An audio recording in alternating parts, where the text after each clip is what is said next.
दोस्तों नमस्कार। तो आज का हमारा टॉपिक है मुख्य परीक्षा में अच्छे अंक कैसे प्राप्त करें। हम आशा करते हैं कि आप अच्छे से अपनी तैयारी में संलग्न होंगे। जो लोग मुख्य परीक्षा की तैयारी कर रहे हैं या करने जा रहे हैं उन्हें आज के वीडियो पर विशेष ध्यान फोकस करना चाहिए। दोस्तों, मुख्य परीक्षा के अंक यूपीएससी के प्रतियोगी के चयन के लिए निर्णायक भूमिका निभाते हैं। यदि मेंस में आपके अंक अच्छे हों तो साक्षात्कार में कम भी अंक मिलें तो भी प्रतियोगी का चयन अच्छे रैंक में हो जाता है। तो आपके हितार्थ आज हम चर्चा करने जा रहे हैं कि यूपीएससी पीसीएस की मुख्य परीक्षा में अच्छे अंक कैसे प्राप्त करें। दोस्तों चलिए हम वहाँ पर चलते हैं जहाँ आपने मुख्य परीक्षा दे चुकी है। अब आपकी कापियाँ उस स्टेज पर हैं जहाँ आपके भाग्य का निर्णय होना है। कहाँ पर होता है ऐसा स्टेज, बताइए, सोचिए। दोस्तों आप आश्चर्य करेंगे, यह स्टेज होता है परीक्षक की मेज पर, जहाँ आपके भाग्य का निर्माण होता है। वैसे यह सब कहना मन को बहलाना मात्र है। सचमुच में तो अपने भाग्य के निर्माता आप स्वयं हैं। आप यदि अपनी कापियों में अपने भाग्य का निर्माण का मसाला रखकर छोड़ दें तो सचमुच में परीक्षक आपके अच्छे भाग्य का निर्माण कर देगा। आइए सबसे पहले हम यह जान लें कि परीक्षक किन बातों से खुश होता है और अच्छे अंक देता है, और वह किन बातों से आपसे चिढ़ जाता है और बहुत कम अंक देता है। दोस्तों, दुनिया का अच्छा से अच्छा परीक्षक प्रतियोगी की कापियों में इन बातों को खोजता है। पहला, कापियाँ सुबाच राइटिंग में लिखी गई हों। यदि समुचित पैराग्राफ आपके साथ लिखी गई हो तो यह बात परीक्षक की खुशी को और भी कई गुना बढ़ा देती है। अगला, लिखावट सुस्पष्ट हो। लिखावट सुस्पष्ट हो। अगला, उत्तर क्रम से लिखे गए हों। उत्तर जो हैं वो क्रम से लिखे गए हों। अगला, भाषा शैली में एक आईएएस की गंभीरता झलकती हो। भाषा शैली में एक आईएएस की गंभीरता झलकती हो। ठीक है। अगला है, पूरे प्रश्नों के उत्तर लिखे गए हों। ठीक। अगला, लिखावट की बरतनी सही हो। लिखावट की बरतनी सही होनी चाहिए, यह भी एक परीक्षक देखता है। अगला, उत्तर संतुलित और सारगर्भित ढंग से लिखी गई हो। क्या? उत्तर संतुलित और सारगर्भित ढंग से लिखी गई हो। ठीक। अगला है, उत्तर तथ्य प्रधान हो। तथ्यों के साथ प्रतियोगी के द्वारा अपनी बात को सिद्ध करते हुए कहते हुए उत्तर लिखा गया हो। ठीक। अगला, उत्तरों में शब्द सीमा का पालन किया गया हो। क्या? उत्तरों में शब्द सीमा का पालन किया गया हो। अगला है, उत्तरों में पहचान चिन्ह अंकित ना किया गया हो या परीक्षक के लिए कुछ कहा गया ना हो। ठीक। अगला, उत्तर निष्पक्ष हो, किसी पार्टी या किसी ग्रुप विशेष का पक्ष लेता हुआ दिखाई ना पड़ता हो। ठीक। बस आपकी कापियों में यदि इतनी बातें हों तो आप समझ लीजिए कि आप आईएएस बन जाएंगे, और बन ही नहीं जाएंगे बल्कि आपका चयन टॉपर के रूप में होगा।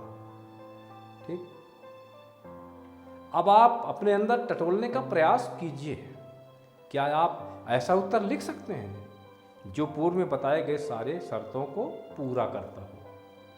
चलिए हम पूर्व में बताई गई बातों को विश्लेषण कर लेते हैं। ठीक। पहली शर्त है कि कापियाँ सुबाच राइटिंग में लिखी गई हों। यदि समुचित पैराग्राफ के साथ लिखी गई हों तो यह बात परीक्षक की खुशी को और भी कई गुना बढ़ा देती है। दोस्तों, क्या आप ऐसा कर पाएंगे? अपने अंदर झांक कर देखिए। यदि हाँ तो पहली शर्त या पहली सोपान के विजेता आप हो चुके हैं। ठीक है। दोस्तों, राइटिंग एक ऐसी चीज़ है जो परीक्षक के मन को प्रथम दृष्टया मोह लेती है। वह उसे एहसास करा देती है कि आप टैलेंटेड किस्म के प्रतियोगी हैं, और उसे लग जाता है कि आपकी कापियों में अच्छे उत्तर लिखे होंगे। अतः यहाँ पर आपके प्रति परीक्षक की रुख सम्मान की एवं न्याय की हो जाती है। ऐसा नहीं है कि केवल राइटिंग सुंदर हो तो सब कुछ बन गया। यह परीक्षक की मनोविज्ञान को अपने पक्ष में करने का प्रथम सोपान है। ठीक, पहली सीढ़ी है। क्या आप ऐसा कर पाएंगे? सुनिश्चित रूप से राइटिंग संबंधी यह योग्यता बिरले लोगों में ही होती है। यदि आप में यह योग्यता नहीं है तो आपको अपनी राइटिंग सुधारने का प्रयास अब भी कर लेना चाहिए। राइटिंग बहुत ही सुंदर फांटनुमा ना हो तो भी मीडियम सुंदर व सुवाच्य तो होना ही चाहिए। यदि आप बहुत बुरे राइटिंग लिखने वाले प्रतियोगी हैं तो आपको सुनिश्चित रूप से राइटिंग सुधारने का प्रयास करना चाहिए। इसके लिए बाकायदा राइटिंग सुधार को अपने टाइम टेबल में जगह देना चाहिए। कम से कम आधे घंटे का वक्त तो देना ही चाहिए। इसमें आप अपने कोर्स की चीज़ें, नोट्स आदि अच्छे मनोवेग के साथ राइटिंग सुधार कर लिख सकते हैं। इस समय आपको बहुत जल्दी लिखने पर नहीं जाना चाहिए, बल्कि प्रत्येक अक्षर को पूरे मनोवेग के साथ सोच कर यह देखकर लिखना चाहिए कि किस अक्षर का कौन सा भाग सीधा होना चाहिए या कौन सा भाग वृत्ताकार होना चाहिए। यदि अक्षर में मोड़ है तो कहाँ से मोड़ होना चाहिए, अक्षर का अनुपात कैसा होना चाहिए। आप सबसे पहले सुलेख की पुस्तिका बाजार से खरीद कर ले आएं। उसमें बिंदियों के सहारे लिखे गए वाक्य होते हैं। उन्हें पेंसिल से या पेन से दोहराना चाहिए। ठीक, बाद में लिखने के लिए खाली लाइन बस दिए गए होते हैं, जिनमें आपको ऊपर के अक्षरों के समान धीरे धीरे उसी प्रकार के सुंदर अक्षर लिखना चाहिए। इस कार्य में बहुत जल्दी नहीं मचानी चाहिए। धीरे धीरे आपकी राइटिंग सुधरने लग जाएगी। जब आपकी राइटिंग धीमी स्पीड में सुधरने लग जाए तो धीरे धीरे अपनी स्पीड को बढ़ाना चाहिए। स्पीड के चक्कर में राइटिंग को बिगाड़ना नहीं चाहिए। कुछ ही दिनों के अभ्यास में आप स्पीड के साथ सुवाच्य राइटिंग लिखने के आदी हो जाएंगे। फिर यही सुधरी हुई राइटिंग आपको अपनी परीक्षा में अच्छे अंक दिलाने में सामर्थ्यवान बनाएगी। ठीक है, अब अगली शर्त है कि लिखावट स्पष्ट हो। यहाँ सुस्पष्टता का मतलब यह है कि परीक्षक को आसानी से यह आभास हो जाए कि अमुक उत्तर किस प्रश्न का है, या उत्तर में कौन से वाक्य विषय वस्तु की भूमिका के लिए लिखे गए हैं, या कौन से पैराग्राफ वाक्य उस विषय वस्तु के मुख्य बिंदुओं को समझाने या सिद्ध करने के लिए लिखे गए हैं, उनके लिए कौन कौन से हेडिंग दिए गए हैं, कौन से वाक्य या पैराग्राफ अन्य बातों को समझाने के लिए लिखे गए हैं, या कौन से वाक्य निष्कर्ष स्वरूप लिखे गए हैं, बातें क्रमवार लिखी गई हैं या उल्टे पुल्टे ढंग से लिखे गए हैं, जो बात बाद में आनी चाहिए उसे पहले और पहले आनी चाहिए उसे बाद में तो नहीं लिख दिया गया है, कहाँ से लेखन का स्वरूप व भाव बदल जा रहा है, आप जो कुछ कहना चाह रहे हैं वह परीक्षक को या किसी पाठक को कितने सहज ढंग से समझ में आ जाएगी, कहीं आपकी बातें दिमाग में उलझन तो पैदा नहीं कर देंगी। इसलिए आप उत्तर पैराग्राफ का सहारा लेकर लिखें। यह हमारे पिछले वीडियो क्या आपको राइटिंग सुधारना चाहिए में अच्छी तरह से समझाया गया है, उसे अवश्य देख लें। यदि आपको हेडिंग देना है, हेडिंग दे के लिखना है, तो उस हेडिंग को या उप हेडिंग या उप शीर्षक को केवल अकेली लाइन में लिखें, मतलब बस शीर्षक या उप शीर्षक ही उस लाइन में लिखें, उस लाइन में और कुछ ना लिखें। यदि आवश्यक हो तो सेंटर में लिखें, अन्यथा आधा इंच जगह छोड़कर लाइन के प्रारंभ में लिखें। जरूरत समझे तो डैश आदि लगा दें, परंतु फिर उस लाइन में और कुछ भी ना लिखें। इससे आपकी हेडिंग स्पष्ट हो जाएगी, अलग हो जाएगी, दूर से दिखेगी। उस उपशीर्षक का डिटेल या विवरण देना हो तो उसे नीचे वाली लाइन से पैराग्राफ नियम के अनुसार लिखना प्रारंभ करें व समाप्त करें। पैराग्राफ नियम का मतलब होता है कि प्रारंभ में पैराग्राफ आधी इंच जगह छोड़कर प्रारंभ किया जाता है, फिर अगली लाइनों में जगह नहीं छोड़ा जाता है। पैराग्राफ या उपशीर्षक बदलने पर पुनः वैसा ही लिखा जाता है, परंतु पैराग्राफ के दोनों किनारे सीधे रखे जाते हैं। यदि आप मनमाने तौर पर लिखावट करेंगे तो यह लिखावट नियमों की अवहेलना और धृष्टता मानी जाएगी, आपके अंक कटेंगे। परीक्षक की अगली चाहत है उत्तर क्रम से लिखे गए हों, अर्थात प्रश्नों के 1, 2, 3, 4 आदि क्रम से ही उत्तर लिखे जाएं।